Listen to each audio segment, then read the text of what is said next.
Hello and welcome back to Empire of the Cop Insider. We've got the lovely Steve K of Football Transfers here with us today to dissect the latest Portuguese sensation Liverpool are said to be interested in. Now, let's lay down the context here, Steve, because the context is important. Liverpool are understandably aware of the Saudi interest in Mohamed Salah. Saudi went late for him in the summer. Liverpool understandably went no way with the time that was left to sort of find a replacement. I mean, it even feels mad to sort of suggest that he could still leave next summer, given how well he started. This season, the numbers are mad. The player is just absolutely off the charts mad. But obviously, you've been reporting on the matter, and it has emerged that Liverpool have begun crafting a contingency plan of sorts, of course, inevitably, due diligence, just in case the Mo Salah does leave in 2024. Yeah. And this includes Wolves' Pedro Neto. Could you just tell us about Liverpool's thinking in this process and I suppose how high Neto figures in this shortlist? Well, I mean, he's very high, I've been told. I mean, there's no doubt about that. But you've already mentioned there about Mo Salah. I mean, I've been told in the words that Liverpool have already drawn up a list of 3 players to replace Mo Salah if indeed he does leave. I'm told in the summer. It's something that it's not going to happen in January. I'm told that there's been conversations between Salah, Saudi, and representatives that that Salah will get his head down, and obviously Liverpool fans who know Mo Salah well know that he will be giving 100% for the rest of the season. But I'm told that he will leave at the end of the season, and as I say, Liverpool have drawn up this list of 3 players, and Pedro Neto is one of the players on it. I do know one of the other players that are on it, or what I've been told by some very high sources close to the club, that one of them is Chiesa. The other one I don't know. It's been very hush-hush at the moment. I did have a cheeky, or I did ask a cheeky question and say, maybe is that Mbappe? But did not get in. Yeah, of course you have. Of course you have. Well, with what the money that they're going to get for Salah, who knows? You just don't know what at the moment. I mean, 250 million certainly would go a long way. But yeah, I mean, and as I said, the third one, I don't know, it could be Florian Wirtz, someone like that. I've heard sort of people mention his name, but Pedro Neto's way up there. And this is something we found out, the fact that his name was put on this list after doing it just the usual little bit of digging around. And and Neto's been an interest of Klopp's before in the past, and I think he had the same sort of worries, if you like, that it's similar to what Mikel Arteta had as well a couple of seasons ago when Neto was really flying before his injury, that he is a little bit injury prone. But there's certainly, and so anyway, look, Liverpool have rekindled their interest, and you can see why by his incredible performances at the start of this season. He's probably, arguably, the most on form right-sided player in the country at the moment, and yeah, would be a great addition to the Liverpool squad. I mean, you mentioned there about the injuries. I'm going to jump to that sort of right now because I suppose that is almost a key consideration as part of this. And again, when we're speaking about context, my main concern would be the injury history, because I had a look back on Transfer Market at his sort of general injury history, and he's missed 79 games for club, Wolves and country, Portugal, since the 2020-21 season, with a knee injury and most recently an ankle injury last term. And I suppose that the thing that's worth bearing in mind is when you contrast this against Salah, who's almost freakishly injury resistant. I mean, I can count on one hand the amount of times he's missed a game for Liverpool. I think half of those are down to like concussion. I think there was one sort of minor injury and then COVID. This is a player that Yeah. does not miss a game. This is a player that, in fact, is actively furious whenever he's placed on the bench by Jurgen Klopp. So, Yeah. I mean, we can appreciate when we speak about system, we can appreciate about Liverpool moving to a system where the right winger isn't mainly responsible for goals, as Salah was. And it certainly seems to be No. the case this season that we are transitioning to more of sort of creative right winger role. I can accept that. But the one thing that we cannot compromise on is availability. And that looks to have been the case, looks to have been an issue with Pedro Neto, not so much this season, but certainly in the seasons of yore. Do you get the impression that this also, because you mentioned it bothers, maybe not bothers, but it's something that Arsenal are keeping an eye on. In terms of Liverpool, do you get the impression that this is something that really concerns Liverpool? Or do you feel that there's a growing sort of consensus that maybe Neto has got over the worst of his injury struggles? Yeah, I mean, I've been told they're monitoring the injury situation and they'll be looking at him closely, until the end of the season. If he does go down with another injury in the middle of the season, which is pretty much long term, I think he'd probably be pretty much 100% sure he'll be crossed off the list. I mean, the last injury kept him out for 297 days. And there was one after that, which I think kept him out for, I think it was around about 127 days. I think they was both knee injury issues. So there's definitely going to be a worry. And Liverpool, I've been told that they're monitoring closely his injury situation. So his performances this season on the pitch, and obviously his performance injury-wise, is going to be something that they're, Liverpool are going to be keeping an eye on. I mean, it's strange. He's been there since 2017. I mean, he started his career at Braga, and then he was loaned to Lazio in 2017, and then I think he signed for Wolves in 2019. Funny enough, his first goal for Wolves was coincidentally ruled out by VAR against Liverpool. So whether inevitably, isn't it? You just as soon as you said it, I just thought, oh yeah, it's going to be Liverpool, isn't it? Yeah, which is totally irrelevant, but I thought was quite a fun fact considering what's going on at the moment. But look, they're going to have to watch him closely, and look, they're going to want a big price for him. Wolves, they're set in debt at the moment, but Liverpool do feel a deal that can be done. They will obviously be mentioning the fact that of his injuries, but the fact that Wolves are in debt and up to their eyeballs. I mean, they're definitely a selling club. They've already sold Jimenez, they've sold Nunez. I think Semedo looks like he's going, and now Neto looks like he's definitely on his way. So I do feel that Liverpool could get a good deal for him. But yeah, look, I mean, injuries has to be a concern because he's 23 years up. He's only played 105 games for Wolves since 2019. So that's 4 years. So it is. But quality player, absolute quality player. But you're right in the sense you compared the two players between Salah and Neto. He's not the type of player that's going to score you the amount of goals that Salah's scored.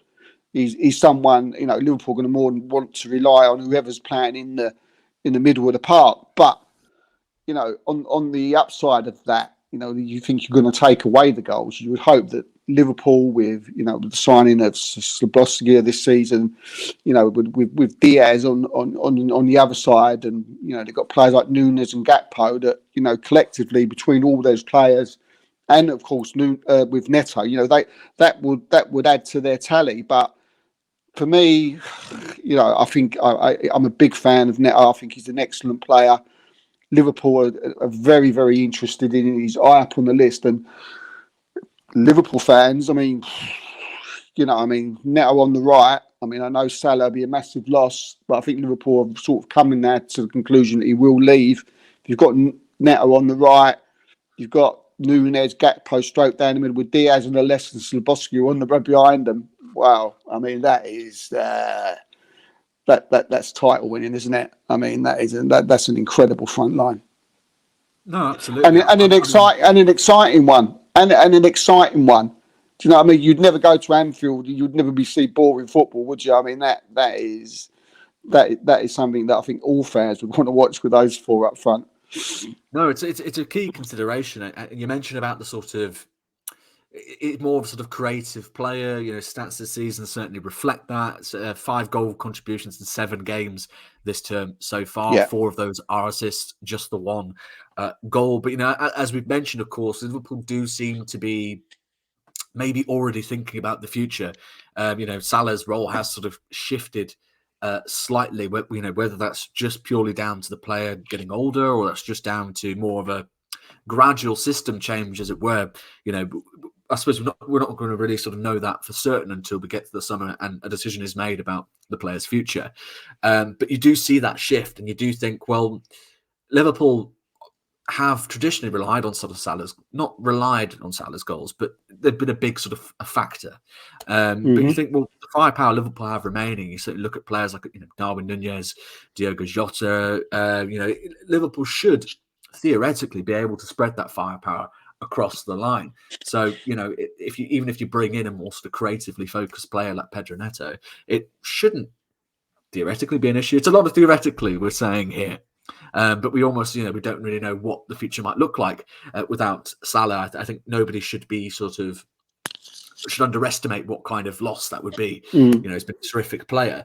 I suppose, my main question is, you look at sort of the player that Neto is. He's 5th in the league for expected assists behind Bukayo Saka of Arsenal. He's a player I'm sure you're very familiar with, Steve. Is Neto a player that you do feel, if Salah were to leave in 2024, could make that step up, is ready to make that step up to Liverpool, presuming that the worst of his injury struggles are indeed behind him? Yeah, I mean, look, there's no doubt Liverpool will have to change their way of playing. I mean, a lot, goals would have to come from, like I mentioned a little while ago, goals would have to come through the team.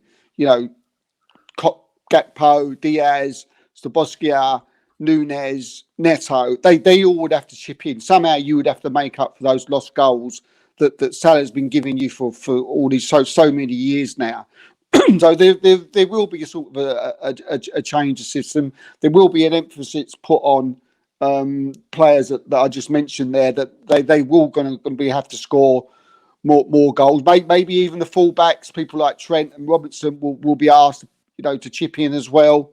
But I'm pretty confident that if he came in, that they would be able to do that. But look, when you've got players, the ability of Diaz, and you've got the players, the ability of Szoboszlai, and Neto. I mean, goals shouldn't be that too hard to come by. I mean, it's a centre forwards, Evan, and if you're playing, Nunez and Gakpo, even Szoboszlai are coming from deep. I mean, even McAllister as well. It should be an absolute dream, shouldn't it? And I see no reason why, Liverpool shouldn't, easily, for me, pick up, and get those goals that, Salah, you've been so used to Salah be getting in the past. But look, Pedro Neto, in my opinion, he's become one of the Premier League's most exciting and dangerous attacking threats there is. I mean, he don't just operate on that right-hand side. I mean, he can operate on either wing. But like I've already said, but with him on the right and Diaz on the left, and if Stein and whoever plays down the middle for Klopp, will think every day is like Christmas Day. And I think as I've already said as well, as the fans will. But I've got no doubt with them type of players with that ability that the goals will come from all areas. No, absolutely. As you mentioned, the versatility there will be quite, attractive. This is a young player, still has plenty of sort of potential to sort of tap into. I mean, I thought, I'm sure many Liverpool fans will agree that he was absolutely brilliant when Wolves sort of faced Liverpool. In that first half, certainly where Wolves were the more sort of dominant team, he's absolutely fantastic. So I'm not opposed to it personally. If at the end of the day, if Jurgen Klopp and our recruitment team feel he's the right option to go to, then has my full support. I wouldn't be surprised. If again, you've already mentioned there, like against Wolves, he was absolutely against you, he was absolutely incredible. I think especially on that first half, best player on the bits by a country mile. And I wouldn't be surprised if Klopp had his pad, where he's got his 3 names and just put down Pedro Neto, while he was sitting on the bench because he was unreal. Cross out Mbappe, and then just put unlikely Pedro Neto above it. Well, I mean, we can all dream, can't we? We can all dream. But you mentioned obviously it's a sort of 3-man list at the moment. You'd imagine they'd have a few names beyond that. Obviously, the Athletic have reported Jared Bowen of West Ham is one name that's certainly been followed for quite some time. But I suppose my main concern with Chiesa would be the main concern I have, a similar concern I have with Bowen, and I almost do feel, I think Bowen's, is he 26 now, or is due to turn 26? Yeah, he must be up, must be round about there, yeah. Chiesa's due to turn 26 this October. Wait, actually, has he already turned October? No, I think he's due to turn 26 this October. Yeah, sorry, his birthday's at the end of the month. It seems like he's been around for ages, Chiesa, doesn't it? It does, yes. I suppose it's not. You think 26, you think, you see Salah and he's still going at sort of 31. You think he'll probably still be going at 32. You think it's not that old. But Liverpool do like to shop 25 at the latest and 25 under, don't they? And I do wonder if we'd feel, if there's this perception that the boat's kind of sailed on for Bowen, do we not feel similarly for Chiesa? And I suppose that's where it becomes really interesting who this sort of third name is beyond Chiesa, beyond Neto.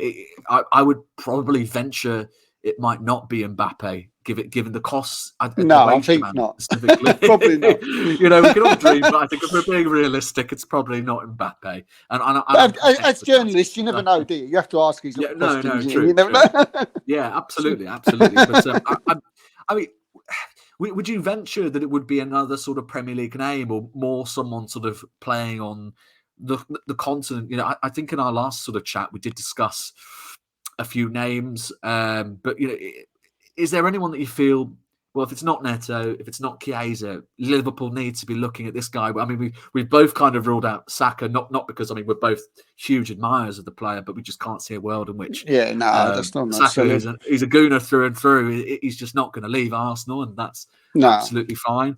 But where do Liverpool, I suppose, go from there? Because it is, and I feel like we're constantly saying this about certain players, but it is one position that they do need to get right, because more, not just simply because of goals, but my goodness, the availability. It's just one of a kind. Yeah, he is, isn't he? I mean, everybody, a few players that have been mentioned that I've seen online and had conversations about, people turning around and saying, look, well, you're never going to, he's not a seller. He ain't a seller. You're never going to find a seller. Never. There's no replacement for Mo Salah. And when you look at the players that are out there at the moment, you think, okay, look, who can Liverpool get that's close to him? There is nobody. There is nobody. But you're right with what you say. Liverpool do sort of have this remit where they look at younger players.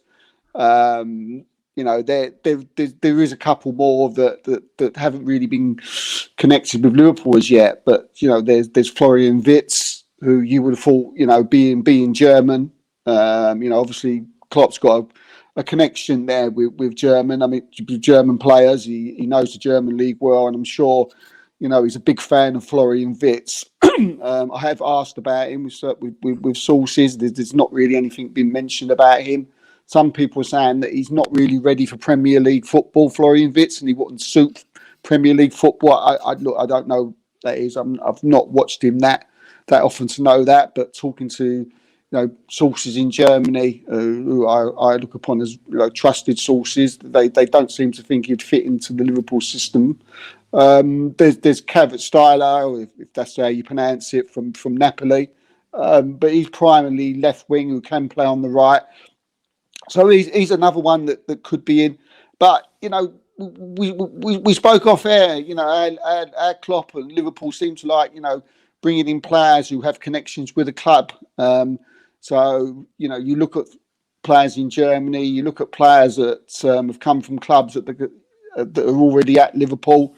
Neto fits the bill from that. Obviously, he's played with Diego Jota at Wolves before, so you would assume that they've got quite a good relationship with Wolves. Yeah, look, there's a few names there. They're top players. They'll cost big money. How much? I mean, money won't be an option. So yeah, look, if Liverpool can get in the Champions League this season, which I fully expect them to do, Canter, you know, I think they'd have a choice of quite a few names. But I think, as I said, what the source told me when you know, when we was having the chat about Neto a couple of days ago, you know, Liverpool are very aware that clubs will want to pay premium price for any player that Liverpool will want to, you know, replace Mo Salah. I mean, they know they're going to get substantially a lot of money for him from the Saudis, and you know, they'll be putting 20-30 million on any player that they want to replace him. But at the same time, I've been told that Liverpool, you know, won't be playing that game and won't be messed with. They'd have a price, they'd have a set price, and they won't be going over that. So yeah, it'd be interesting to see how it goes. And you can imagine that frustrating some Liverpool fans, but I think ultimately that's just the way Liverpool have done business. And I think we've praised Liverpool. Yeah, we've praised Liverpool constantly for how they do this, and rightly so. So, you know, I mean, I'm on board for that. I think you can. You know what? At the end of the day, we've seen so much in the way of criticism for how Liverpool conducted their business this summer. But you look at how Dominic Szoboszlai has hit the ground running for Liverpool. You look at how Alexis McAllister has hit the ground running for Liverpool, playing in a position which isn't his natural position, the number 6. Walter Endo looks like he will be an experienced head in the squad, and I think he was. I thought he was. He's already been sort of pretty decent in sort of his recent fixtures for Liverpool. Ryan Gravenberch looks. I'm frankly astounded that Bayern Munich have sold him to us, because he already looks. You can see the potential in him. And he's already contributing already. I think he's on 2 assists for Liverpool. Liverpool have recruited extremely well, and I think whether some don't appreciate it or not, you have to sort of admit at the end of the day, the way Liverpool do go about their business produces results. Maybe we don't end the summer with the centre back we want, and that's certainly a cause for criticism. But Liverpool have gone and completely rebuilt their midfield, and you almost don't notice a sort of weaning in period, as it were. But yeah, definitely. Yeah, you know what I mean. So I'm getting sidetracked. Obviously, Liverpool will have the money. You'd imagine the Saudi money will still be there next summer, especially when we're talking about arguably the Arabic world's most famous, most popular footballer. The money will be there to bring him to Saudi Arabia, if that's a solution Liverpool want, and if that's a solution the player wants. We'll have to see on that, because we could be having a very difficult conversation come the summer, of course, when Salah inevitably has a ludicrous number of goals and assists again, and you know he's rightly hailed as. I mean, he is already. Never mind at the end of the season, he's a modern Liverpool all-time great. So we'll have to see, I suppose, how that figures into these kind of discussions as we approach the summer window next year. I think Liverpool fans should be confident, shouldn't they? The Liverpool fans should be confident with their club and the way they do business. You know, when you look at them in the past and what they've done, even when you go back to when they brought players in like Robinson, and when they brought players in like Mo Salah, when they brought players in like Gakpo, when they brought players in like, I mean, Szoboszlai for me was a steal. You can go back further than that, and you look at Sadio Mane. You know, they've won titles, they've won Champions Leagues with these players by spending a certain amount of money, and it's worked for them. So why question it? You brought in Gravenberch. I know for a fact a lot of Liverpool fans were like, especially when we first mentioned Gravenberch back in June, that Liverpool wanted him and he was at the top of the list. A lot of people were like, Gravenberch, no, I don't want him. You've already mentioned there how he started his career at Liverpool. He's an absolute fantastic player, and he's only going to get better. So yeah, if Liverpool fans ain't already, look, stick by Klopp, stick by him. You know, he's one of the best managers in the country by country mile. And when he does business and when his people, you know, up top do business, they get it spot on every time, or they very rarely get it wrong. So No, very well said. stick by it. Yeah, and again with Gravenberch, sort of context is key there, because if you'd sort of thought if Liverpool bought him fresh, off the sort of Ajax, academy line, you just thought we're getting a player here. But it's only because of that 1 year in Bayern where there's been a change in managers, and the manager who bought him, Nagelsmann, clearly very much believed in him. Tuchel is a man of the moment, is a man of the results that Bayern instantly demand, which doesn't suit Liverpool willing to develop these players. Bayern may not be. But very well said. Absolutely, we have to have trust in the process, and the process keeps delivering for Liverpool. Yeah. The hit rate is pretty consistent.